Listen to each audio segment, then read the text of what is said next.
हमारे नवीनीकरण जो है, वो वचन के अनुसार बहुत महत्वपूर्ण है।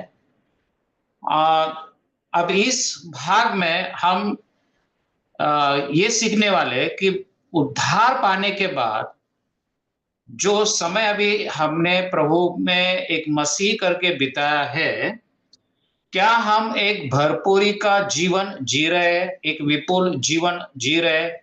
क्योंकि यीशु मसीह ने कहा कि वो एक भरपूरी का या विपुल जीवन देने के लिए वो आया।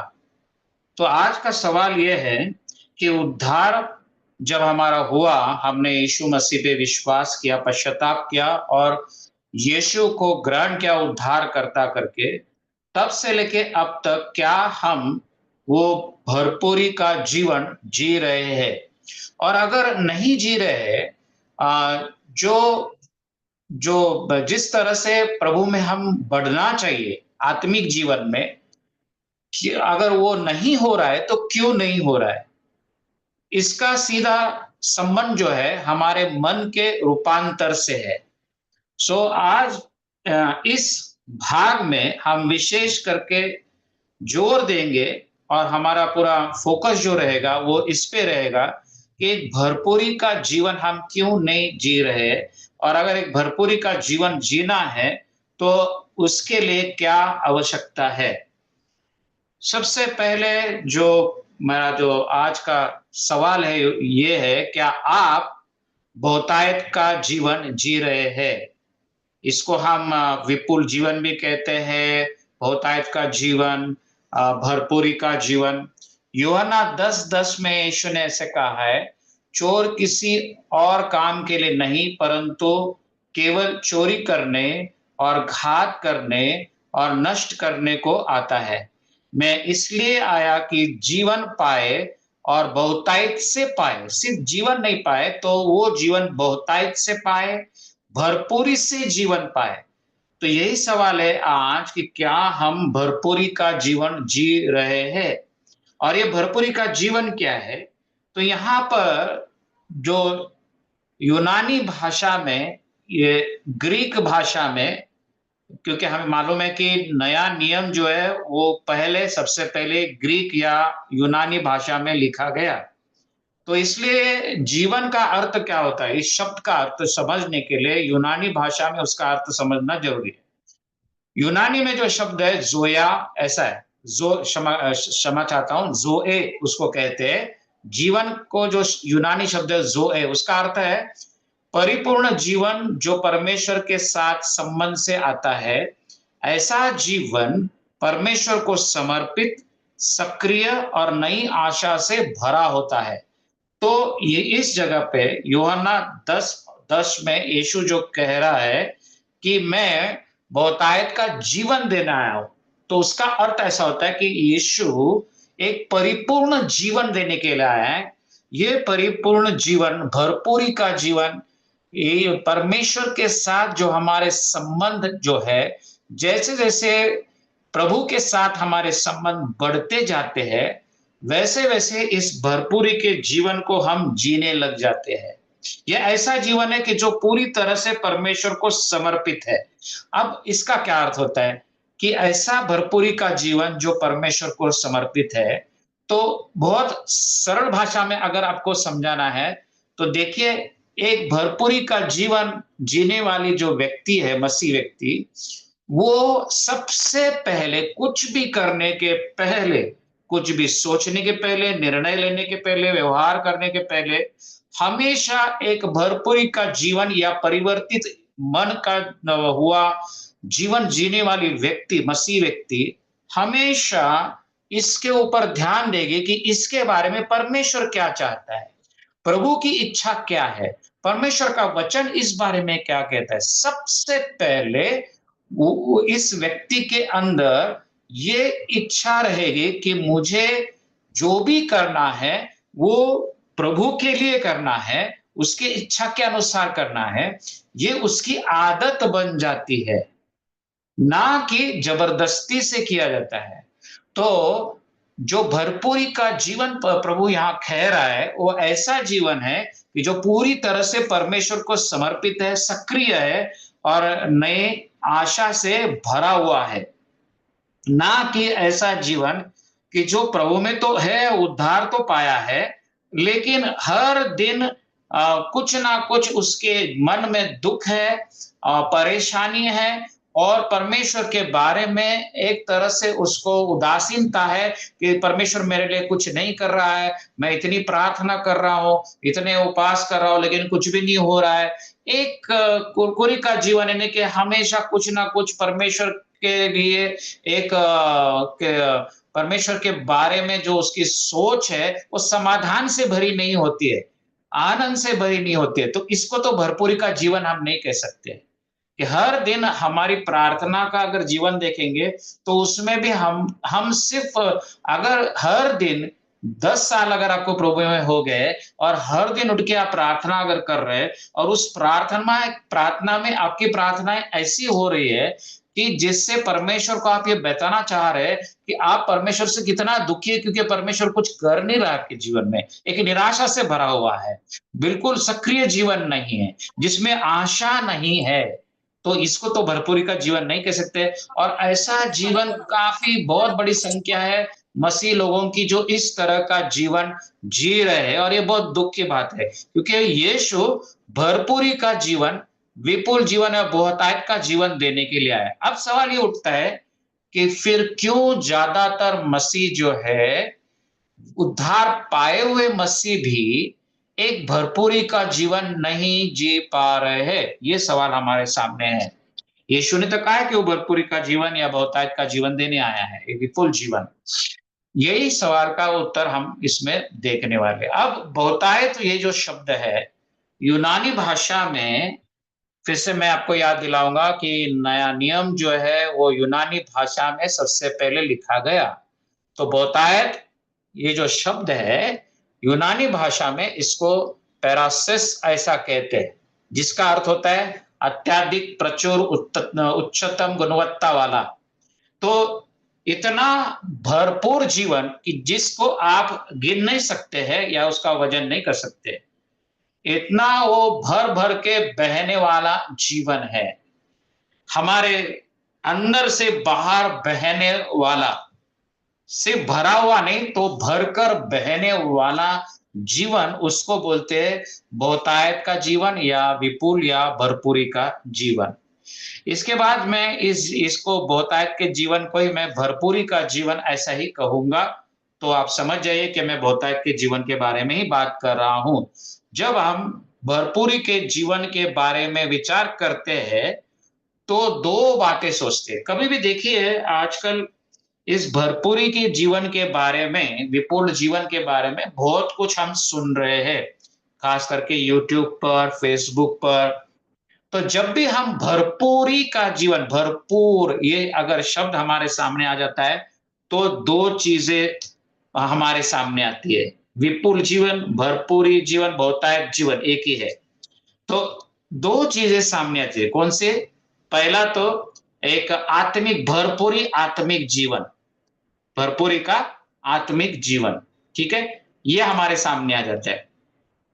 तो उद्धार एक सार्वकालिक जीवन। तो कुछ लोग ऐसे सिखाते हैं कि देखिए हमें तो विपुल जीवन या भरपूरी का जीवन यीशु ने दिया है। वो भरपूरी का जीवन हम जिएँगे, हम उसका आनंद ज़रूर लेंगे, लेकिन कहाँ पे? जब हम स्वर्ग में जाएँगे। अभी हमारा उद्धार हो गया है, हमारे आत्मा का उद्धार हो गया है, हमारे पापों की क्षमा हो गई है। लेकिन जो भरपूरी का जीवन है, वो जब हम स्वर्ग में जाएँगे तब हम ये भरपूरी का जीवन जिएँगे। एक कुछ लोग इस तरह से इसके ऊपर ज़्यादा जोर देते हैं, उद्धार और फिर परमेश्वर के साथ स्वर्गीय जीवन में इसका विपुल जीवन का आनंद लेना।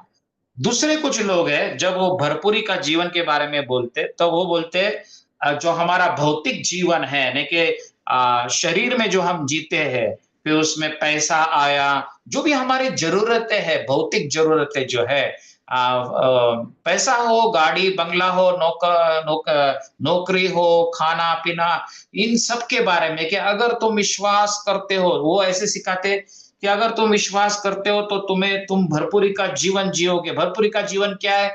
तो आपके पास गाड़ी होगी, बंगला होगा, अच्छी नौकरी होगी, सब कुछ बहुत अच्छा, सब कुछ जो इस जो संसार की चीजें हैं वो आपको कम नहीं गिरेगी, क्योंकि परमेश्वर आपको आशीषित करेगा। तो ये दो चीजें हमारे सामने आ जाते हैं जब हम भरपूरी का जीवन ये शब्द इस्तेमाल करते हैं। लेकिन इसमें एक चीज हम छोड़ जाते हैं, भूल जाते हैं, कलीसिया भूल गई है। और भरपूरी का जीवन का संबंध जो सबसे ज्यादा संबंध हमारे जो स्वर्गीय जीवन जो हम जीने वाले हैं उससे नहीं है, या जो पृथ्वी पर हम इस संसार के चीजों में जो हम जी रहे हैं उससे नहीं है। विपुल जीवन या भरपूरी का जीवन जो है उसका संबंध आता है हमारे मन से, या हिंदी में उसको प्राण बोलते हैं, इंग्लिश बाइबल में उसको सोल कहा गया है। तो जो यीशु ने जो कहा कि आप बहुतायत का जीवन जिएंगे या भरपूरी का जीवन जिएंगे, उसका संबंध जो है वो हमारे प्राण, मन या जीव से है। ये हम समझ के नहीं लेते हैं। सीधा सीधा हम सिर्फ दो चीजों पे फोकस करना शुरू कर देते हैं। भरपूरी का जीवन बोले तो बहुत पैसा, बहुत कुछ, बहुत अच्छा, सब कुछ अच्छा, परमेश्वर हमें बहुत आशीष करेगा, और उसको हम भरपूरी का जीवन मानते हैं। यानी कि अगर किसी के पास अच्छी नौकरी है, खुद का घर है, गाड़ी है, अच्छा पगार है, तो वो भरपूरी का जीवन जी रहा है, परमेश्वर उनको बहुत आशीष कर रहा है, ऐसे हम मानते, ऐसा सिखाया जाता है। लेकिन भरपूरी का जीवन जो है उसका संबंध सीधे सीधे हमारे प्राण या मन से है, जिसको इंग्लिश में सोल कहा जाता है, जीव भी उसको हम कहते हैं। तो आगे बढ़ेंगे। आम, तो आत्मा और प्राण का उद्धार ये हम अभी समझ के लेंगे। मैंने आप जो नींव डाली है वो ये है कि हमारे आत्मा का उद्धार होने के बाद हमारे मन का नवीनीकरण होना या हमारे मन का रूपांतर होना बहुत जरूरी है। क्यों? उसका पहला कारण यह है कि परमेश्वर ने मनुष्य का जब बनाया तो सिर्फ मिट्टी का जो शरीर है वो सिर्फ हम नहीं है, जो आप में और मुझ में जो प्राण बसता है और उसमें जो आत्मा है, तो इस तरह से परमेश्वर ने मनुष्य को बनाया। यानी कि हम ऐसे कहेंगे कि मनुष्य त्रिपक्षीय प्राणी है। परमेश्वर ने मनुष्य को तीन भागों का बनाया हुआ है। तो यहां पे जो वचन है, पहले थिस थेसलोनी इसका तीसरा अध्याय और वचन 23 में ऐसा कहा गया है, शांति का परमेश्वर आप ही तुम्हें पूरी रीति से पवित्र करे। पूरी रीति से पवित्र करे, इन शब्दों के ऊपर ध्यान दे, इसके ऊपर मैं बाद में बात करने वाला हूं। पूरी रीति से पवित्र करे। निश्चित हम पूरी रीति से पवित्र हो सकते हैं, लेकिन कैसे? पूरी रीति से पवित्र होने के लिए क्या क्या पवित्र होना जरूरी है? आगे ऐसा कहा है, और तुम्हारी आत्मा और प्राण और देह हमारे प्रभु यीशु मसीह के आने तक पूरे पूरे और निर्दोष सुरक्षित रहे।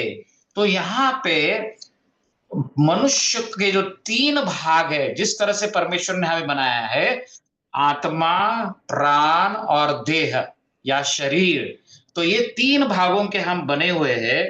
आप जो है या मैं जो हूं, ये जो शरीर है, इस शरीर के अंदर हम रहते हैं। आपका शरीर आप नहीं हो, आपके अंदर जो प्राण है, जो आत्मा है, वो असल में आप हो। तो शायद आपको समझने में थोड़ा कठिन जाएगा, लेकिन इतना ही ध्यान रखिए कि परमेश्वर ने मनुष्य को तीन भागों का बनाया हुआ है। शरीर तो हमें दिखता है बाहर से, पर हमारे अंदर, इस शरीर के अंदर जो सच्चे हम है, मैं जो हूं, मैं मेरे शरीर के अंदर रहता हूं, जिसको हम प्राण और आत्मा कहते हैं। अब इस वचन में पौलुस कहता है कि पूरी रीति से पवित्र, यानी कि हमारा आत्मा, प्राण और शरीर, ये तीनों भी पवित्र करने समर्थ हमारा परमेश्वर है।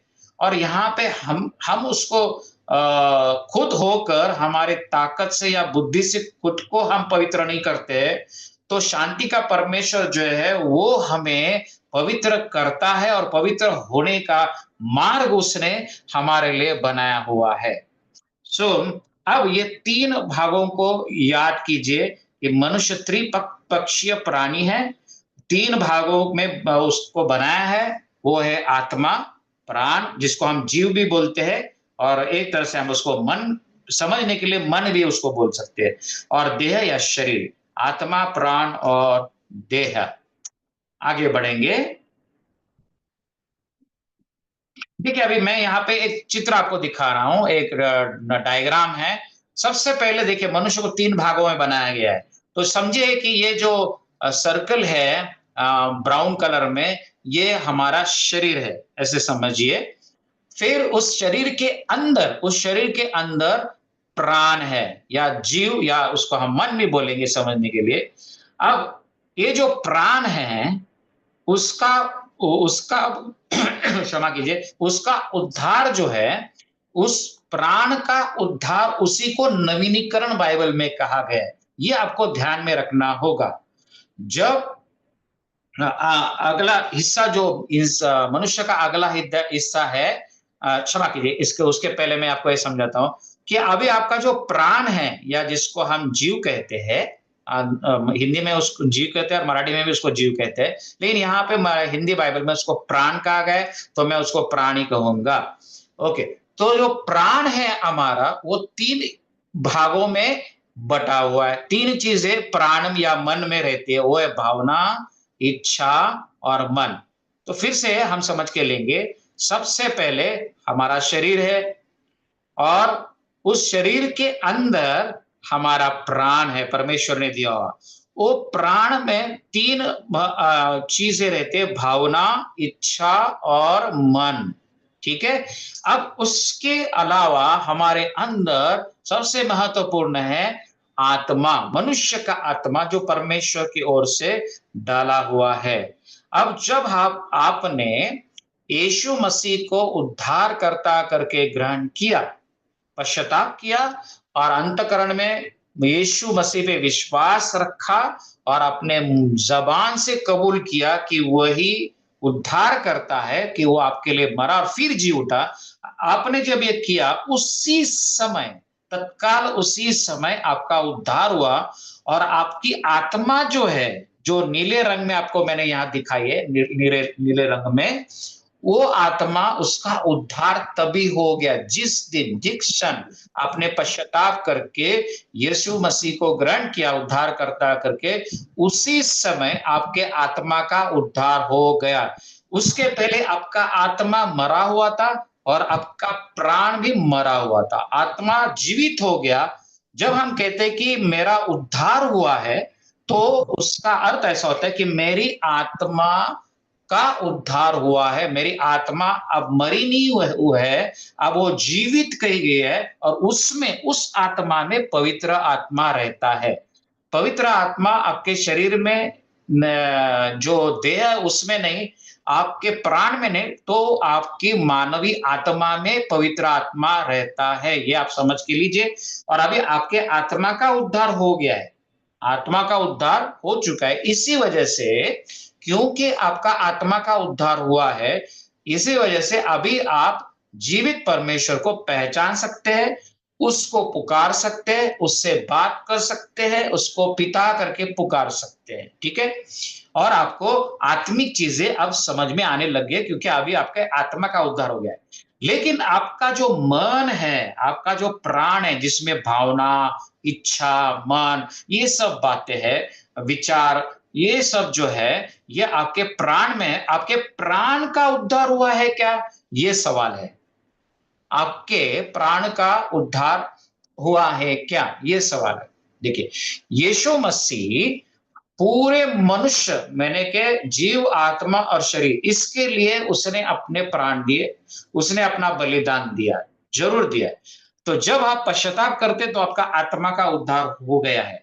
अभी जो आपका प्राण है, वो या फिर उसको हम मन कहते हैं, उसके उद्धार के बारे में वचन क्या सिखाता है? उसका प्रयोजन पर यीशु मसीह ने उसके बलिदान के द्वारा करके रखा है। हाँ, उसके लिए कोई और हमारे प्राण के उद्धार के लिए कोई और दूसरा बलिदान देने की जरूरत नहीं है, वो दिया गया है। लेकिन हमारे प्राण का जो उद्धार है, उसकी एक प्रक्रिया है, उसकी प्रक्रिया है, उसे हम समझ के लेना जरूरी है। तो आगे बढ़ के समझ के लेते हैं आप। हम्म, आत्मा का उद्धार आत्मिक परिवर्तन का आरंभ है। आपका उद्धार हुआ है, सैल्वेशन हो गया है, तारण हो गया है, बहुत अच्छी बात है, आपने एक अच्छी शुरुआत की है। लेकिन कुछ लोगों का ऐसा हो जाता है कि जिस दिन वो यीशु मसीह को उद्धारकर्ता करके स्वीकारते हैं, उसी दिन वो वहां उधर तक ही वो मर्यादित हो जाते हैं। वो प्रभु में आगे बढ़ते ही नहीं है। 10 साल 15 साल के बाद भी उनका आत्मा का तो उद्धार हो गया है, लेकिन सोच विचार आचरण बोलना इन चीजों में संसार की बातें अभी भी दिखाई देती है। फिर बहुत सारे लोगों को ये सवाल उठता है कि अरे ये तो बोलते हैं हमारा उद्धार हो गया है, बपतिस्मा भी लिए, अन्य भाषा में भी बोलते हैं, लेकिन इनके स्वभाव में बदलाव आया ही नहीं है। तो क्या हम कह सकते हैं कि उनका सच में उद्धार ही नहीं हुआ? नहीं, उनका उद्धार जरूर हुआ है, लेकिन उनके आत्मा का उद्धार हो गया है। उनके मन का या उनके प्राण का उद्धार होने के लिए जो प्रक्रिया है, उसमें वो सहभागी हुए नहीं, या तो उनको सिखाया नहीं गया। तो देखिए, कुछ लोगों एक अच्छी शुरुआत करते हैं, उनका उद्धार तो हो जाता है, यीशु मसीह को ग्रहण तो कर लेते हैं, लेकिन वहां तक कि उधर ही सब कुछ समाप्त हो जाता है, वो प्रभु में आगे बढ़ ही नहीं पाते हैं। वो कितने भी उपवास करो, प्रार्थना करो, उनके जीवन में कोई बदलाव दिखाई नहीं देता है। उसकी वजह एक ही है कि प्राण का उद्धार की प्रक्रिया उनके जीवन में शुरू नहीं हुई। जब आत्मा बच जाती है, तो शरीर या मन, यानी कि आपका मन बोले तो आपकी इच्छाएं, भावनाएं आदि में कोई तत्काल परिवर्तन नहीं होता है। सोचिए, जिस दिन आपका उद्धार हुआ, जिस दिन आपने यीशु मसीह को उद्धार करता करके स्वीकारा, क्या उस दिन या रात के बाद दूसरे दिन आपका शरीर बदल गया था क्या? जैसे कि अगर आपके बाल सफेद थे तो वो काले हो गए क्या? या फिर आपके जो विचार थे, आपके जो स्वभाव है, क्या उस स्वभाव में कुछ बदलाव आया है क्या? निश्चित अंदर से आपका आत्मा जीवित होने के कारण अभी आप परमेश्वर की उपासना करना शुरू कर दिए, आप प्रार्थना करना शुरू कर दिए, आप बाइबल पढ़ना शुरू कर दिए, चर्च जाना शुरू कर दिए, इतना ही नहीं तो आप सेवा भी करना शुरू कर दिए। लेकिन आपने देखा होगा कि ये सब इतना परिवर्तन आपके आत्मिक जीवन में होते हुए भी आपका जो स्वभाव है, चाल चलन जो है, वो बदल नहीं रहा है। और इससे आप भी थोड़ा निराश हो जाते हैं कि क्यों मुझे इसमें नहीं विजय मिल रहा है। फिर आप अधिक उपास करते, अधिक प्रार्थना करते, तो भी कुछ नहीं हो रहा है। साल बाय साल बीत जाते हैं और आप फिर निराश होते जाते हैं। तो हमें इसके ऊपर आज समझ के लेना और सोचना बहुत जरूरी है कि क्यों हम प्रभु में नहीं बढ़ रहे, क्यों विपुल जीवन या भरपूरी का जीवन हम नहीं जी पा रहे। जब आत्मा बच जाती है तो हमारा शरीर तो नहीं बदलता है, हमारे भावनाएं इच्छाएं रातों रात तो नहीं बदलती है, तत्काल कोई परिवर्तन उसमें नहीं था। आपकी आत्मा तुरंत नवीनीकृत हो जाती है उद्धार के समय, लेकिन अपना मन बदलना एक ऐसी प्रक्रिया है जो तब तक जारी रहती है जब तक आप पृथ्वी पर हो। तो देखिए, आत्मा का तो उद्धार हो गया है, लेकिन आपका दूसरा जो भाग है, आपका प्राण मन, उसको बदलने की एक प्रक्रिया है, उसमें परिवर्तन लाने की एक प्रक्रिया है, प्रोसेस है। उस वो प्रोसेस, वो प्रक्रिया जो है, वो जब तक हम पृथ्वी पर है तब तक वो प्रक्रिया चालू रहेगी, वो प्रोसेस चालू रहेगा। एक दो दिन में आपका मन पूरी तरह से नया नहीं होगा, आपका रूपांतरण जो है वो दिन ब दिन होते जाता है। जो यीशु मसीह का जो छवि है या फिर जो प्रतिरूप है, उस प्रतिरूप में यीशु के प्रतिरूप में आप प्रतिदिन बदलते जाते हो, उसी को परिवर्तन या रूपांतर कहते हैं। ये एक दिन में नहीं होता है, ये प्रक्रिया है, ये प्रोसेस है। उसी प्रक्रिया को समझ के लेना बहुत जरूरी है और इस भाग में हम उसी के ऊपर जोर देने वाले हैं। तो देखिए यहां तक तो आपको समझ में आ गया रहेगा कि परमेश्वर ने मनुष्य को 3 भागों का बनाया हुआ है, आत्मा, प्राण और शरीर। उसमें से हर एक मसीह व्यक्ति जो है, जिसने पश्चाताप किया है और यीशु को उद्धारकर्ता करके स्वीकारा है, उसके आत्मा का उद्धार हुआ है। लेकिन उसका प्राण जो है, बाइबल कहती है, उसका उद्धार की प्रक्रिया अनेक विश्वासियों में शुरू ही नहीं हुई है। सालों साल बीतने के बाद नहीं हो रही है। और जो आपका शरीर है, उसका उद्धार होगा। कब होगा? जब यीशु मसीह हमें बादलों में लेने के लिए आएगा। तो पहले जो मरे हुए मसीह है प्रभु में, मरे हुए जीवित हो जाएंगे और उनका शरीर बदल जाएगा और फिर हम जो जीवित है, हमें उठा लिया जाएगा और हमारा शरीर भी बदल जाएगा। और जो अभी नाशवंत है, अविनाशी शरीर हमारे बन जाएंगे। तो ये होगा हमारे शरीर का उद्धार। ओके, तो ये इतना सब ध्यान में रखिए कि हमारे प्राण या मन का उद्धार की एक प्रक्रिया है और परमेश्वर चाहता है कि हम पूरी तरह से पवित्र हो। हमारी आत्मा में पवित्र हम किए गए हैं, हमारे प्राणों में हम अभी पवित्र होना जरूरी है और हमारे शरीर पवित्र किए जाएंगे। आगे बढ़ते हैं। और प्राण या मन के उद्धार का अर्थ है मन का नवीनीकरण।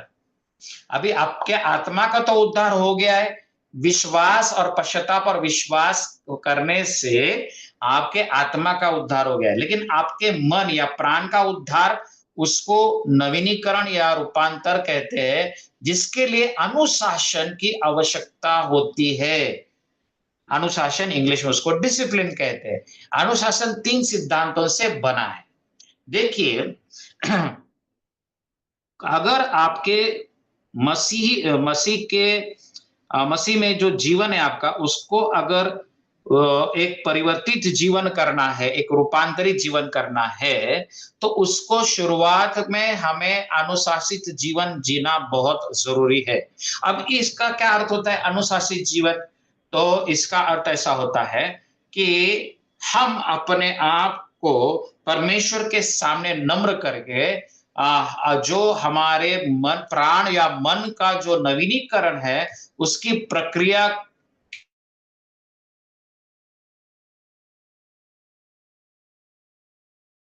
तो ये जो डिसिप्लिन है या जो अनुशासन है, उसका उसका अर्थ ऐसा होता है कि जो हम बाइबल स्टडी करते हैं, हर दिन बाइबल पढ़ना, प्रार्थना करना, उपवास करना, मनन करना, ये जो डिसिप्लिन है, ये जो अनुशासन है, उसमें हम पूरी तरह से खुद को रखना चाहिए और उस प्रक्रिया को हमारे जीवन में चलाना चाहिए। तो 3 चीजें बहुत जरूरी है किसी भी नवीनीकरण के अनुशासन के लिए। अगर आपका मन का नवीनीकरण आपको करना है, तो ये अनुशासन बहुत जरूरी है। 3 चीजें, एक तो है प्रतिबद्धता, यानी कि इंग्लिश में उसको कमिटमेंट बोलते हैं।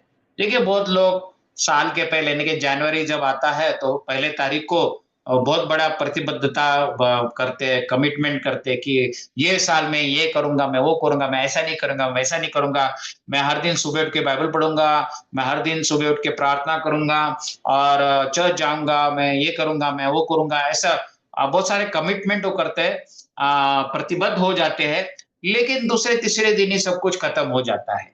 सो इस वजह से उनके मन के रूपांतरण या मन के नवीनीकरण का जो प्रक्रिया है, वो एक ही दिन में रुक जाता है। दूसरी चीज जो अनुशासन में बहुत इंपॉर्टेंट है, सिर्फ कमिटमेंट या प्रतिबद्धता पूरा सा नहीं है, दूसरा है दृढ़ निश्चय, डिटर्मिनेशन। दृढ़ निश्चय होना चाहिए कि अगर हमने तय किया है कि हम हर दिन बाइबल पढ़ेंगे या फिर कुछ समय परमेश्वर के सानिध्य में, परमेश्वर की उपासना में, आराधना में हम समय बिताएंगे, तो इन चीजों में प्रतिबद्ध होना जरूरी है, लेकिन उसके साथ साथ भी दृढ़ निश्चय होना जरूरी है। तो बहुत बार लोग कहते हैं कि करके देखेंगे, अगर होएगा अपने से तो बहुत अच्छा है, अगर नहीं हो गया तो जाने दो। तो इसको दृढ़ निश्चय नहीं कहते हैं। कुछ लोग भावनात्मक हो जाते हैं, या फिर इसलिए वो प्रतिबद्ध होते क्योंकि किसी ने उनको कहा है, या फिर ये भी कारण होता है कि चलो भाई आप दूसरे सब कर रहे तो हम भी करेंगे, क्योंकि अगर हम नहीं करेंगे तो वो हमारे बारे में क्या सोचेंगे, पास्टर क्या सोचेंगे, जो मसीह लोग हैं वो क्या सोचेंगे, तो चलो हम भी कोशिश करते हैं। तो उस इस तरह के विचारों में दृढ़ निश्चय नहीं रहता है। अच्छा, तीसरी चीज जो होनी चाहिए अनुशासन में वो है इच्छा। इच्छा होनी चाहिए। किसी के कहने पे एक अनुशासित आत्मिक जीवन अगर आप जीने की कोशिश, जैसे कि पास्टर कहते हैं, नहीं आपको ये करना ही पड़ेगा, आपको बाइबल पढ़ना ही पड़ेगा, आपको इतने बजे आना ही पड़ेगा, आपको ऐसा ही करना ही पड़ेगा। अब पास्टर ने कहा है तो करना ही पड़ेगा। आपकी तो इच्छा नहीं है, लेकिन तो भी आप कमिटमेंट देते हैं, आप प्रतिबद्ध होते हैं, यस पास्टर हम करेंगे करेंगे, क्योंकि आप ना नहीं कह सकते। लेकिन वो प्रतिबद्धता, आपकी जो प्रतिबद्धता है वो प्रभु की तरफ नहीं है, आप पास्टर की तरफ या किसी आपके जो कि आत्मिक रहेंगे, आपके मेंटर्स रहेंगे जो आपको पढ़ा रहे, सिखा रहे, प्रभु में बढ़ा रहे, तो उनके उनकी तरफ आपके जो प्रतिबद्धता वो होती है। तो इस वजह से क्या हो जाता है, 3-4 दिन में आप थक जाते और फिर आप भागने लग जाते। जैसे ही आप चर्च को भी अवॉइड करना शुरू कर देते हैं, क्योंकि आपको मालूम है कि चर्च जाएंगे तो पास्टर पूछेंगे। तो ये अगर ऐसा होगा तो इससे ये अनुशासन नहीं है फिर, और इससे मन का नवीनीकरण या रूपांतरण मसीह में नहीं हो सकता है। तो इसमें खुद की इच्छा होनी चाहिए। देखिए, अनुशासन जो है उसका एक उदाहरण मैं आपको बताता हूँ कि अनुशासन का मैं क्या अर्थ मानता हूँ। देखिए, बच्चों को जन्म देना, बच्चों को जन्म देना, निश्चित उसमें भी तकलीफ होती है माताओं को, उनको वेदनाएं होती है, लेकिन बच्चा होने के बाद उसका पालन पोषण करना ज्यादा कठिन रहता है बच्चे को जन्म देने से। ये कोई भी माता, कोई भी माँ आपको बताएगी, क्योंकि उसके बाद बहुत सालों तक उस बच्चे को सिखा पढ़ाना, अनुशासन लगाना, उसको खाना पिलाना, उसका सब कुछ करना, तो ये ज्यादा कठिन रहता है। इसी तरह से आत्मा का उद्धार, जिसे हम उद्धार कहते हैं, तारण या सैल्वेशन कहते हैं, वो तो हो जाता है, लेकिन उसके बाद हमारे मन का नवीनीकरण करना, हमारे प्राण का नवीनीकरण करना, रूपांतर करना, ये बच्चों का खेल नहीं है। इसमें बहुत तकलीफ होती है, उसको एक अनुशासन चाहिए। और फिर जो माता अनुशासित होती है, डिसिप्लिन होती है अपने सब कामों में, वो बहुत अच्छे तरीके से अपने बच्चों को भी बढ़ाती है और उन्हें भी अनुशासित जीवन जीने के लिए तैयार करती है। तो इसी तरह से उद्धार पाने के बाद अपने मन को उसका नवीनीकरण की जो प्रक्रिया है उसमें खुद को रख के अपने प्राणों का या मन का नवीनीकरण करना बहुत बहुत लोगों के लिए मुश्किल हो जाता है। तो इसमें हम एक सिद्धांत सीखते, एक नियम सीखते, वो ये है, नया जन्म यानी कि आत्मा का उद्धार आपकी आत्मा को बदल देता है, आपके मन का नवीनीकरण आपके यानी कि प्राण को बदल देता है। इन दो चीजों को समझ लीजिए। जिसे हम नया जन्म कहते हैं, तो ये नया जन्म का संबंध आपकी आत्मा के उद्धार से, ठीक है। पर जब हम मन का नवीनीकरण कहते हैं, तो वो उसको उसका संबंध आपके मन के उद्धार से है। आत्मा का उद्धार नया जन्म, ठीक है, और मन का उद्धार उसको नवीनीकरण कहते हैं या रूपांतर कहते हैं। फिर से मैं दोहराऊंगा, आत्मा का उद्धार उसको हम नया जीवन कहते हैं या नया जन्म कहते हैं, पर मन का नवे उद्धार उसको मन का नवीनीकरण कहते हैं बाइबल में। मैं नहीं कहता हूं, बाइबल कहती है। ओके।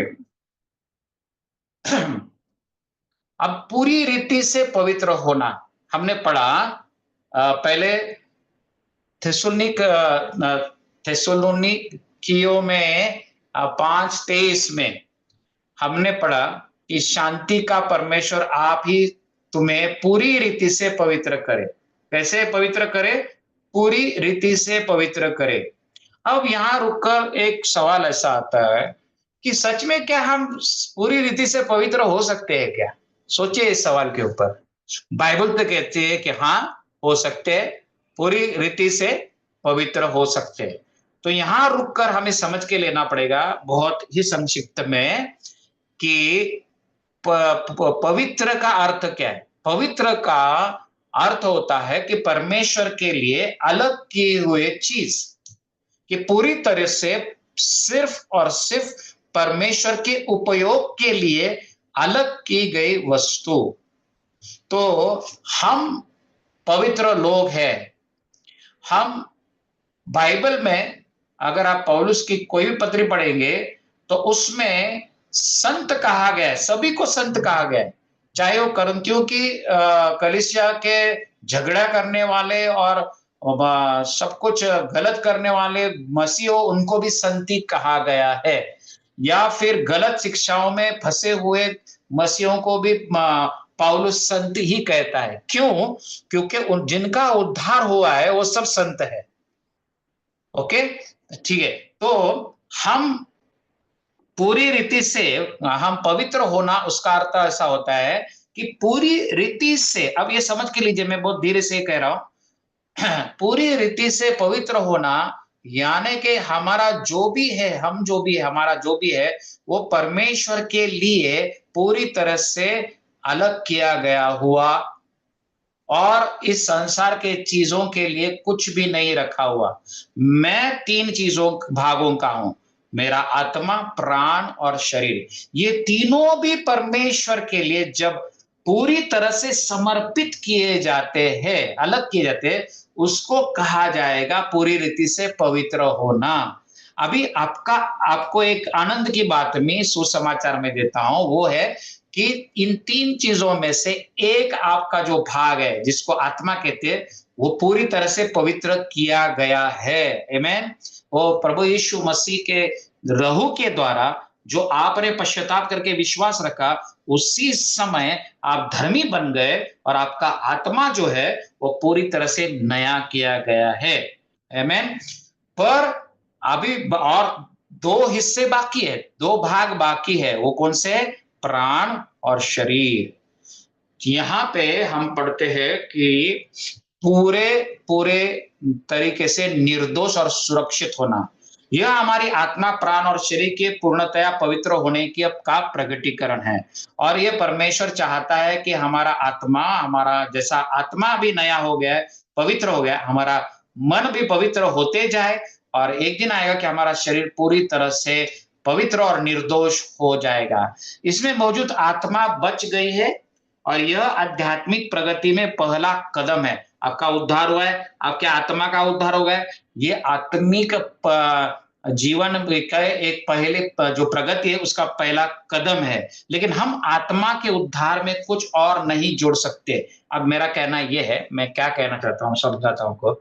देखिए, आपका आत्मा का तो उद्धार हो गया है, क्या वो आत्मा का उद्धार होने के लिए आपने कुछ किया क्या? नहीं। आपने कोई कर्म किए क्या? नहीं। आपने सिर्फ यीशु मसीह पे उद्धारकर्ता करके विश्वास रखा। क्या विश्वास रखा?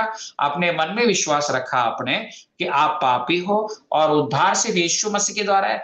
यीशु मसीह 2000 साल पहले आया, वो परमेश्वर होके भी मनुष्य का रूप धारण करके आया, वो हमारे लिए वो सूली पे मरा और फिर जी उठा। ये बात, इस पे आप विश्वास मन में करते हैं और फिर जुबान से जब आप कबूल करते हैं, तो आपका उद्धार, आपके आत्मा का उद्धार हो जाता है। इसमें आप कुछ भी नहीं करते, सिर्फ विश्वास करते हो, और परमेश्वर की आत्मा आके आपकी आत्मा को जगा देता है, जीवित कर देता है, और आप एक नया जन्म लेते हैं आपके आत्मा में। ठीक है, आप उसमें कुछ भी नहीं कर सकते। तो ये समझना बहुत जरूरी है कि आत्मा के उद्धार में आप या कोई भी मनुष्य कुछ भी योगदान नहीं करता है। सीधे सीधे परमेश्वर हमारी आत्मा का उद्धार उसकी कृपा से ही करता है। हमारे कर्मों से आत्मा का उद्धार नहीं होता है। तो यही इफिसियों के पत्री अध्याय 2, 8, 9 वचन में कहा है, क्योंकि विश्वास के द्वारा अनुग्रह ही से तुम्हारा उद्धार हुआ है। अनुग्रह से उद्धार हुआ है, विश्वास के द्वारा अनुग्रह से उद्धार हुआ है, और यह तुम्हारी ओर से नहीं। ये किस उद्धार के बारे में कह रहा है पौलुस? ये है आपकी आत्मा का उद्धार, जिसे हम नया जन्म कहते हैं। ये नया जन्म जो आपका आत्मा का हुआ है, उसमें आपका कुछ भी नहीं है, आपने उसमें कुछ भी नहीं किया और कर भी नहीं सकते हैं, वरन परमेश्वर का दान है, और न कर्मों के कारण, ऐसा न हो कि कोई घमंड करे। तो हम बिल्कुल घमंड नहीं कर सकते कि देखिए मेरे आत्मा का उद्धार मेरे इस अच्छे कर्मों के वजह से परमेश्वर मेरे पाप की क्षमा की। किसी के कर्म के वजह से किसी के भी पाप की क्षमा नहीं होती है। वो केवल और केवल ये परमेश्वर की कृपा है कि ये अनुग्रह है कि यीशु मसीह के बलिदान के द्वारा हमारे पापों की क्षमा की गई है। उसके लिए हमें कोई कर्म करने की जरूरत नहीं है। प्रभु को धन्यवाद हो। अगर ऐसा होता कि हमें उस पाप क्षमा के लिए कुछ कर्म करने पड़ते, तो हम कभी भी हम खरे नहीं उतरते, हमारे कर्म कभी भी अच्छे नहीं उतरते परमेश्वर के सामने, और हमारे पापों की क्षमा नहीं होती। लेकिन यीशु मसीह के बलिदान के द्वारा अनुग्रह से हमारा उद्धार हो गया, हमारे आत्मा का उद्धार हो गया। तो इसके बारे में पौलुस इफिसियों 2:8-9 में कह रहा है। अब ये ध्यान में दीजिए, क्योंकि मैं 10वां वचन भी पढ़ने वाला हूं। ओके, तो क्या सीखे हम अभी? कि हमारे आत्मा का उद्धार हुआ है, और हमारे आत्मा का उद्धार परमेश्वर ने उसके अनुग्रह से किया है, विश्वास रखने के बाद, हमारे कर्मों की वजह से नहीं हुआ है। ठीक है, लेकिन हर किसी को प्राण के उद्धार के लिए काम करना होगा। देखिए, आपके आत्मा का उद्धार हुआ, आपने उसमें आपको कुछ करना नहीं है, करना नहीं पड़ा, और करने की जरूरत भी नहीं। हो गया उद्धार, हो काम पूरा हो गया है। वो सूली पे यीशु ने पूरा काम कर दिया है। लेकिन हमारे प्राण का जो उद्धार है, उसके लिए भी यीशु ने बलिदान जरूर दिया है, लेकिन उसकी प्रक्रिया अलग है। उसकी प्रक्रिया अलग है।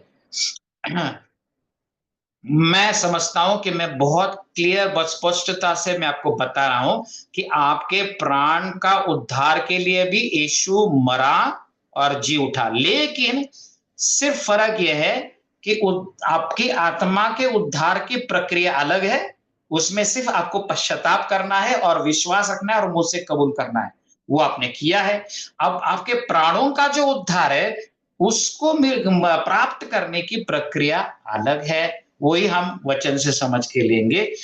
तो पौलुस इसके बारे में आगे क्या कहता है? इफिसियों की पत्री 2:10 में ऐसा पौलुस कहता है, क्योंकि हम उसके बनाए हुए हैं, हम उसके बनाए हुए हैं। ठीक है, और मसीह यीशु में उन भले कामों के लिए सृजे गए, जिन्हें परमेश्वर ने पहले से हमारे करने के लिए तैयार किया। अब ये वचन जरा समझ के लीजिए। 8 और 9 वचन में पौलुस कहता है कि हमारा जो उद्धार है वो कर्मों से नहीं किया गया है। ठीक है, उसमें हम कोई कर्म हम उसमें लगा नहीं सकते हैं। उद्धार पूरी तरह से 100%, 100% हो चुका है। लेकिन आगे 10वें वचन में वो कहता है कि हमें नया क्यों बनाया गया है, हमारा नया जन्म क्यों हुआ है, हमारी आत्मा का उद्धार क्यों हुआ है, कि हम भले काम करें, भले काम करें, भले कर्म हम करें। उसके लिए हमें परमेश्वर ने नया बनाया है। इधर यहाँ जो शब्द है, ये नया बनाया जाना, वो है यीशु में एक नई सृष्टि होना। उसका अर्थ है आत्मा का उद्धार, एक नई सृष्टि। ठीक है, तो आत्मा का उद्धार, उसका दूसरे शब्दों में उसको क्या बोलते हैं हम? एक नया जन्म, नई सृष्टि, न ऐसे हम उसको कहते हैं। ये एक ही है, आत्मा का उद्धार।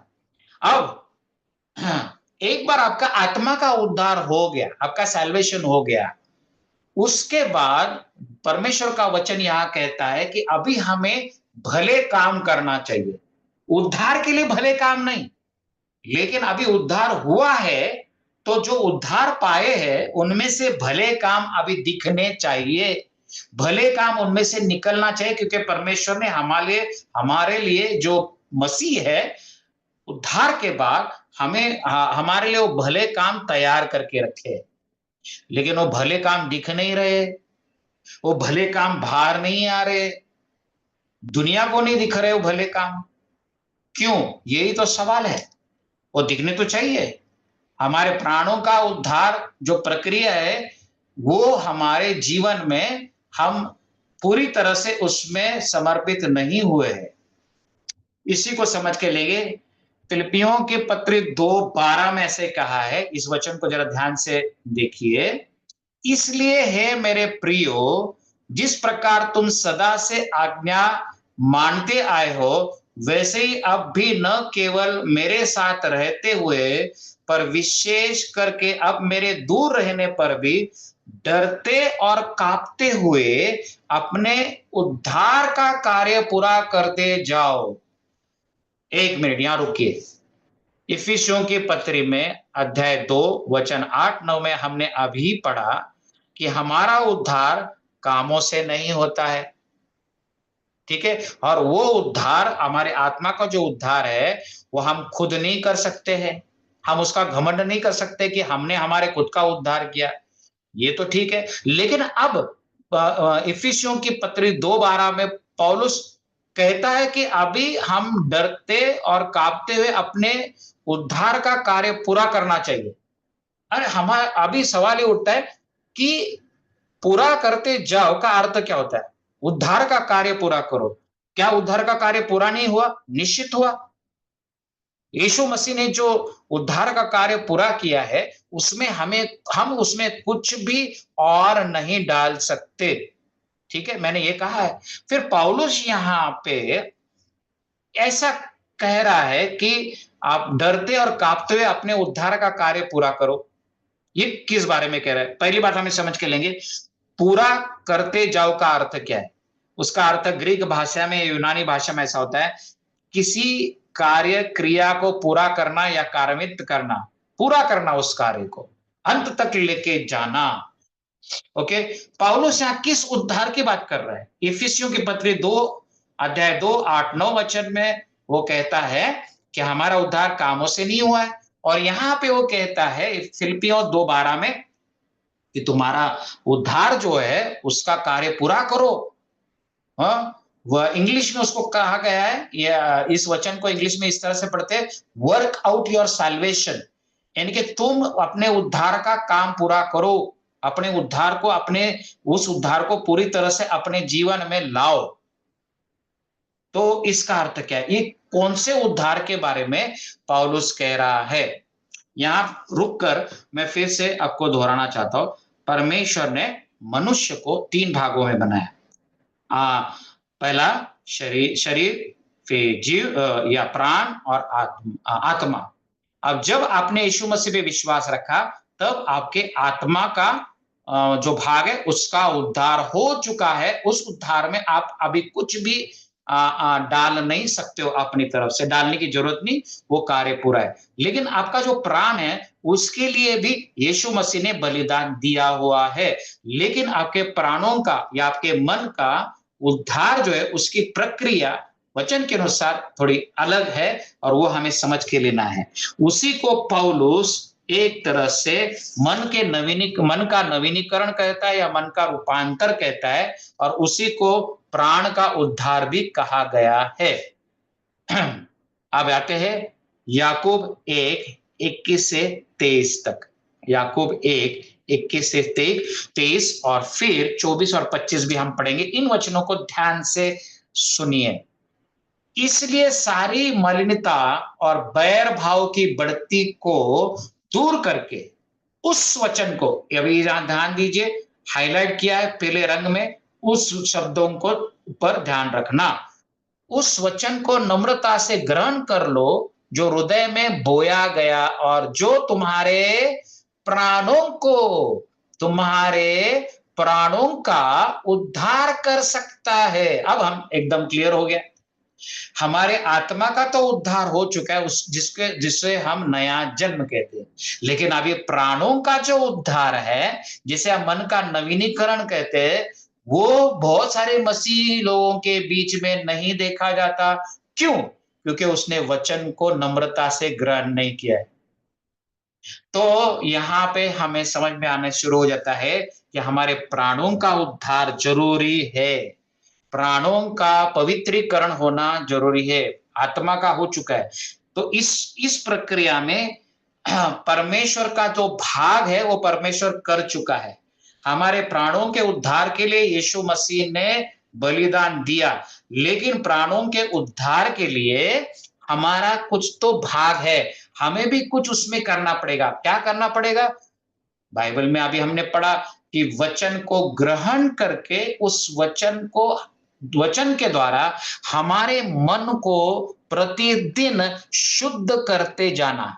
मैं इसको समझाता हूं, बाद में पूरे वचन को हम पढ़ेंगे। आगे बढ़ते हैं। परंतु वचन पर चलने वाले बनो, और केवल सुनने वाले ही नहीं जो अपने आप को धोखा देते हैं, क्योंकि जो कोई वचन का सुनने वाला हो और उस पर चलने वाला न हो तो वह उस मनुष्य के समान है जो अपना स्वाभाविक मुंह दर्पण में देखता है। ठीक है, यहां तक अभी 24 और 25 हम पढ़ेंगे बाद में, लेकिन यहाँ पे ध्यान दीजिए। याकूब हमें ये सिखा रहा है कि ठीक है, आपके आत्मा का तो उद्धार हो चुका है। यीशु ने बलिदान सिर्फ आपके आत्मा के लिए नहीं दिया, आपके प्राणों के लिए भी दिया है और आपके शरीर के लिए दिया है। लेकिन आपके आत्मा का उद्धार कृपा अनुग्रह से हो चुका है। आपके प्राणों का उद्धार के लिए आपको कुछ करना पड़ेगा, आपको भले काम दिखाने पड़ेंगे। लेकिन वो भले काम कब हो दिखेंगे? जब वचन के द्वारा प्रतिदिन आपके मन को आप नवीनीकरण करोगे, आपके मन का आप वचन के अनुसार उसको, आपके मन को अनुशासित करोगे करोगे सो यहाँ पे इन शब्दों पे ध्यान दे। तुम्हारे प्राणों का उद्धार, तुम्हारे प्राणों का उद्धार, आत्मा का हो चुका है, प्राणों का उद्धार। जो भी मुझे सुन रहे हैं और सुनने वाले हैं, आगे जिनके पास भी रिकॉर्डिंग जाएगी, मैं आपको पूछना चाहता हूं, क्या आप भरपूरी का जीवन जी रहे? और अगर आप भरपूरी का जीवन नहीं जी रहे तो क्या उसके बारे में आप दोष जो है परमेश्वर को लगा रहे? मुझे खुद को और आपको ये पूछना चाहिए कि क्या मेरे प्राणों के उद्धार का जो प्रक्रिया है वो मेरे जीवन में मैंने जी रहा हूं क्या? क्या वचन के द्वारा मेरे मन का नवीनीकरण करके उसको एक अनुशासित मन बना के पवित्र आत्मा के स्वाधीन होकर रहने वाला प्राण में उसको बना रहा हूं, जीव या मन में बना रहा हूं क्या? क्या उसमें मैं असफल रहा हूं? यहां रुककर मुझे यह भी कहना पड़ेगा कि बहुत सारे मसीह बहुत सारे उपास करते, प्रार्थना करते हैं, अन्य भाषा में प्रार्थना करते हैं और हर तरह की प्रार्थना करते हैं, और वो जब भी उनके जीवन में वो देखते कि कोई कमजोरी उनके जीवन में, आत्मिक कमजोरी हो, विचारों में, आचरण में, बोलने में, स्वभाव में कमजोरी है, तो फट से वो उपास करना शुरू कर दिए। लेकिन इतना उपास करने के बाद, इतना प्रार्थना करने के बाद भी उनके स्वभाव में, चाल चलन में कोई बदल नहीं आता, और फिर वो निराश हो जाते कि मैं इतना उपास कर रहा हूं तो भी मुझे जय क्यों नहीं मिल रहा है? उसका कारण ऐसा है, बहुत सीधा सरल कारण है कि मन का परिवर्तन, मन का नवीनीकरण उपास और प्रार्थना से नहीं होता है। अब ये सुनने के बाद बहुत लोगों को धक्का बैठेगा, लेकिन बाइबल में ऐसा कहीं भी नहीं कहा है कि उपवास और प्रार्थना से आपके प्राणों का उद्धार होगा। बाइबल में क्या कहा है कि वचन को स्वीकार करके, और वचन को सिर्फ सुनना नहीं, उसको स्वीकारना, और स्वीकारने के बाद उस तरह से चलना जरूरी है आपके मन के रूपांतर के लिए, आपके मन के उद्धार के लिए, प्राणों के उद्धार के लिए। अगर नहीं है वो, और वचन को सिर्फ आप सुनते हैं और सुनने के बाद उस तरह से आपका जीवन नहीं चलता है, तो फिर आप उस व्यक्ति के, मनुष्य के समान हो जो अपना मुंह दर्पण में देखता है और फिर भूल जाता है, सिर्फ देखता है, उसके बारे में कुछ नहीं करता है। तो आप वचन सुनते सुनते सुनते, पढ़ते हैं, पढ़ाते भी है, सुनाते भी है, लेकिन जीवन में, स्वभाव में, विचारों में उद्धार के पहले जैसे थे वैसे ही आज ही है। यानी कि आपके प्राणों का उद्धार की जो प्रक्रिया है वो शुरू ही नहीं हुई है, सालों साल वो ऐसी है। इस वजह से आप भरपूरी का जीवन नहीं जी पा रहे। ओके, आइए हम पढ़ते हैं इसके आगे के वचन, याकूब 1:24 और 25।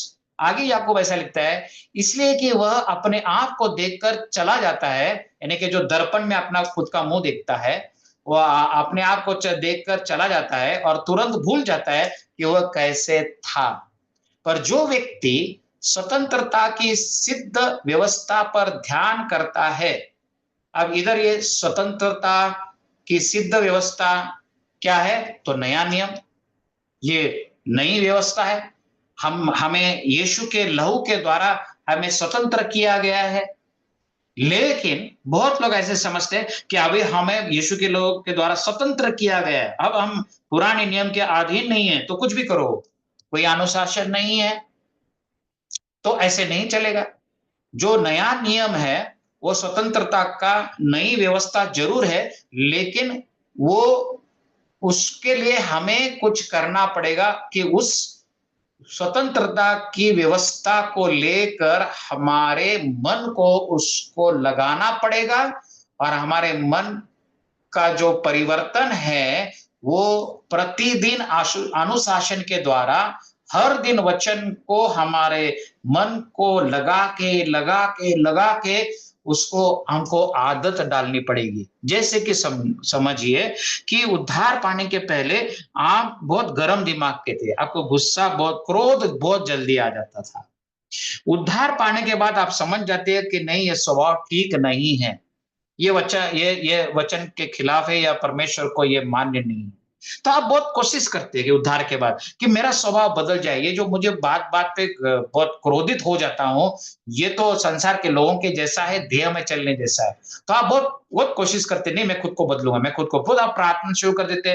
कोई परमेश्वर के दास दासी है, उनसे प्रार्थना करा के लेते कि देखिए मुझे, मेरे लिए प्रार्थना कीजिए, मेरे लिए हाथ, मेरे सर पे हाथ रखिए, क्योंकि मुझे बहुत क्रोध आता है, उस क्रोध की वजह से मेरा बहुत नुकसान हो रहा है, मेरे घर में अशांति है, मेरे पारिवारिक जीवन में अशांति है। आप बहुत लोगों से प्रार्थना करके लेते हैं, मसाज करके लेते हैं सर का, लेकिन कुछ भी नहीं होता है। उनका तेल भी खत्म हो जाता है और आपके बाल भी खत्म हो जाते हैं। बदल तो कुछ नहीं हो गया है। तो मैं आपको ये आह्वान करूंगा कि आज से आपके मन का रूपांतर करने के लिए हर दिन परमेश्वर के वचन पे मनन करते हुए उस वचन के अनुसार अपने मन को विचार करने का अनुशासन लगाना शुरू करो। कैसे? देखिए, अगर आपको कोई जख्म हो जाती है, तो जख्म होने के बाद उसको मलहम पट्टी करना पड़ता है, दवाई लगानी पड़ती है, लेकिन एक बार लगाएंगे तो पूरा हो जाता है क्या? नहीं। तो डॉक्टर आपको बोलते हैं भाई आपको 3, 4, 5 दिन आपको आना पड़ेगा। अगर ज्यादा बड़ा एक्सीडेंट हो या कुछ दूसरा हो, तो फिर कहते हैं कि भाई 6 महीने तक आपको मलहम पट्टी करनी पड़ेगी। तो जैसे जैसे आप प्रतिदिन क्या करते हैं, जाते हैं ड्रेसिंग कराते हैं, वो पट्टी को बदलते हैं, दवाई को बदलते हैं, बैंडेज बदलते हैं, आस्ते आस्ते प्रतिदिन पुराना बैंडेज निकाल के, पट्टी निकाल के, जो कॉटन है वो निकाल के, वो गंदा हो जाता है, फिर नया डालते हैं आप। उसी तरह से फिर एक दिन ऐसा आ जाता है कि वो पूरी तरह से आपकी जख्म जो है वो भर जाती है, आप वो ठीक हो जाते हैं, अभी आपको किसी भी मलहम पट्टी दवाई की जरूरत नहीं पड़ती है। इसी तरह से एक जो, जिसको हम आत्मिक अनुशासन कहते हैं, कि आप हर दिन समझो आप बहुत क्रोध करते, अब गर्म दिमाग के हो, और उसकी वजह से आपका बहुत आत्मिक नुकसान हुआ है, आपका पारिवारिक नुकसान हुआ है, सामाजिक नुकसान हुआ है, आर्थिक नुकसान हुआ है। तो आपको क्या करना है?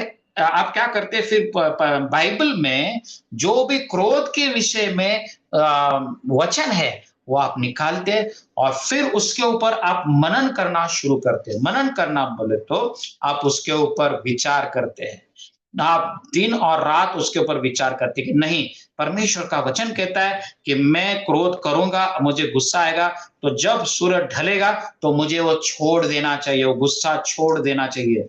कुछ दिनों में आपका जो मन है, अभी आपका मन जो है वो वचन के अनुसार विचार करना शुरू कर देता है। अभी उस आपके प्राणों में एक परिवर्तन आना शुरू हो जाता है। देखिए, बहुत आसान है। बाइबल को हम थोड़ा बाजू में रखते हैं। इस दुनिया की बहुत सारी बातें हमारे मन पर बहुत पकड़ पकड़ लेते हैं हमारे मन को। एक दो बार अगर हम किसी बात को सुन लेते हैं, तो उसका गहरा परिणाम हमारे विचारों पे हो जाता है। और जब विचारों पे परिणाम हो जाता है, तो विचारों का परिणाम जो है हमारे स्वभाव में आ जाता है, आदतों में आ जाता है। और फिर वो आदत हमारे लाइफ़स्टाइल बन जाती है। हाँ, तो इस तरह से हमें अपने मन को जो उद्धार है, मन का जो उद्धार है, वो एक प्रक्रिया है कि प्रतिदिन हम जब भी गुस्सा करने जाते हैं या क्रोध आने लग जाता है, तो हम खुद को कहते हैं कि नहीं, नहीं, नहीं, नहीं, मुझे रुकना है, क्योंकि मुझे क्रोध नहीं करना है। परमेश्वर का वचन कहता है कि अगर मैं क्रोध करता हूँ, तो मेरे आत्मा का मैं नाश करता हूँ, या मैं किसी को मन से मैं द्वेष करता हूँ, तो मैं उसका खून करता हूँ। और अगर मैं खून करता हूँ, तो बाइबल कहती है कि जो खूनी है, वो हत्यारा जो है, वो उसको स्वर्ग के राज्य में प्रवेश नहीं है। तो इस तरह से आप अपने खुद के मन से बात करना शुरू कर देते थे, वचन में से बात करते। इसके बारे में मैं अगले भाग में और बहुत कुछ कहने वाला हूं। याकूब उन उद्धार पाए हुए लोगों को लिख रहा है, जिनके मन को वचन के द्वारा परिवर्तित करने की आवश्यकता है। देखिए, याकूब ये वचन जो हमने अभी पढ़े, ये किसी गैर मसीह लोगों को नहीं कह रहा है, वो जो भटके हुए उनको नहीं कह रहा है। वो ये किनको लिख रहा है? जिनका उद्धार हुआ है, उनको कह रहा है कि आपके प्राणों का उद्धार होना जरूरी है। तो इसके लिए आप वचन को स्वीकारो और उस वचन के द्वारा आपके मन को अनुशासित करो, और फिर आपके प्राण का उद्धार होते आपके मन का नवीनीकरण हो जाएगा। और जब आपका मन का नवीनीकरण होगा, तो आप नवीनीकरण होने के बाद आप में से मसीह की प्रतिमा जो है वो दिखाई देने पड़ेगी, प्रतिरूप दिखने लगेंगे लोग। और आप एक भरपूरी का जीवन, सही अर्थों में भरपूरी का जीवन जीना शुरू कर देंगे। ओके, सो अब आखिरी एक चित्र मैं आपको दिखाना चाहता हूं। याकूब क्या कहता है? उस वचन को नम्रता से ग्रहण कर लो, जो तुम्हारे प्राणों का उद्धार कर सकता है। आप बोलेंगे नहीं भाई, हम तो रेगुलर चर्च जाते हैं, हम बाइबल भी पढ़ते हैं और सुनते भी है, हम सब टीचिंग सुनते हैं, और फिर हम लिख के भी लेते हैं डायरी में, और यूट्यूब पे सब बड़े बड़े सेवकों के, प्रॉफिट्स के हम मैसेज सुनते हैं। फिर मेरा कहना ये है कि फिर क्या सवाल है? आप तो भी हम भरपूरी का जीवन क्यों नहीं जी रहे? हम इतने घंटे खाली सुनने में लगा देते हैं, लेकिन करने में नहीं। तो जो वचन कह रहा है, क्या उसके अनुसार हम जी रहे हैं क्या? उसके अनुसार हम हमारे मन के या विचारों के, इच्छाओं को, भावनाओं को हम अनुशासित कर रहे हैं क्या? क्या सिर्फ हम सुन रहे हैं? देखिए, सिर्फ वचन सुनने से मन का नवीनीकरण नहीं होता है। जैसे अगर आपके पास गाड़ी है, फोर व्हीलर हो, टू व्हीलर हो, जब आपने नई गाड़ी ली, उस समय आपने टैंक फुल कर दी, ठीक है, बहुत अच्छी बात है। तो क्या उसी तब जब आपने टैंक फुल किए, पेट्रोल से या डीजल से या सीएनजी से, क्या बस उसके ऊपर ही अभी तक आपकी गाड़ी चल रही है क्या? नहीं।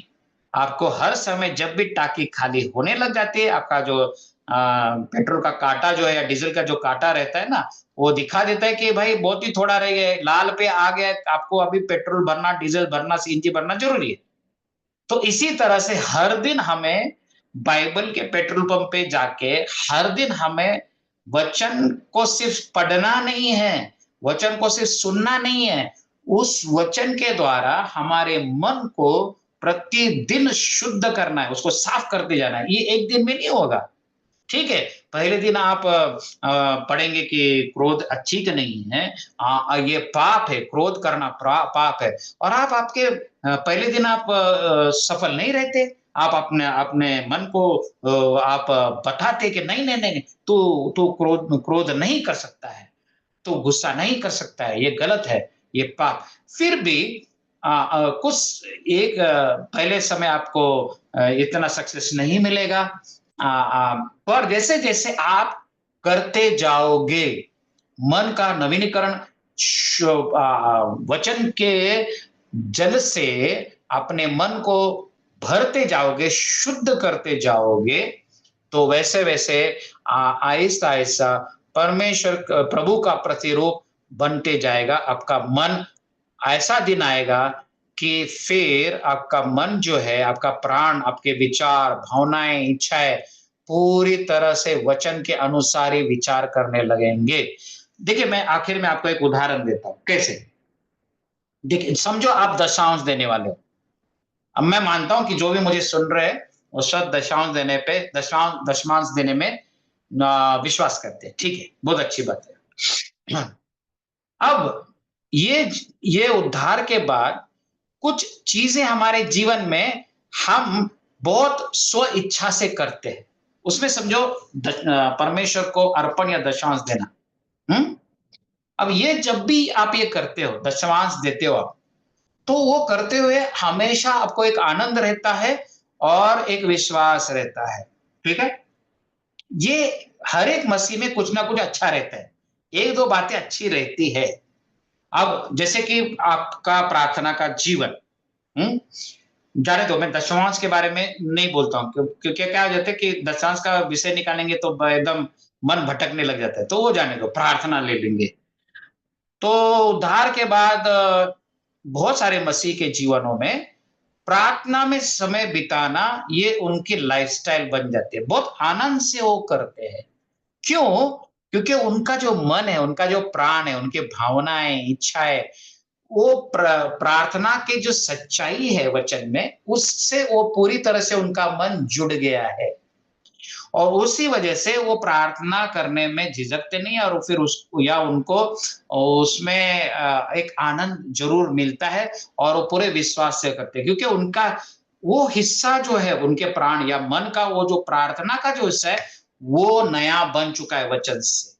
तो कुछ ना कुछ ऐसे विभाग आपके जीवन में ज़रूर रहेंगे, आत्मिक जीवन में 1-2 ऐसी चीज़ें रहेंगी कि जो आप बहुत विश्वास से, आनंद से, समर्पण से करते हैं। उसके लिए आप पास्टर को आपके पीछे नहीं लगना पड़ता है या किसी को आपको बार-बार बोलने नहीं पड़ता है। वो आप बहुत आनंद से करते हैं। लेकिन बहुत सारी बाकी की चीज़ें ऐसी है कि जिसमें आपने कोई प्रगति नहीं की है। तो ये मैं उदाहरण इसलिए दे रहा हूँ, जिस तरह से अगर प्रार्थना करना हो या हर दिन बाइबल पढ़ना हो या बाइबल का स्टडी करना हो, इसकी जो आदत आपको पड़ गई है, वो आप बिल्कुल कभी भी मिस नहीं करते हो, चूकते नहीं हो उसमें। वो एक कर्म करके नहीं करते हो क्योंकि उसमें आपको आनंद मिलता है क्योंकि आप प्रभु पे प्रेम करते हैं, इसलिए वो आप करते हैं। लेकिन बहुत सारी ऐसी दूसरी बातें रहती है कि आप वो नहीं करते। जैसे कि आखिर में एक उदाहरण देके मैं समाप्त करूँगा।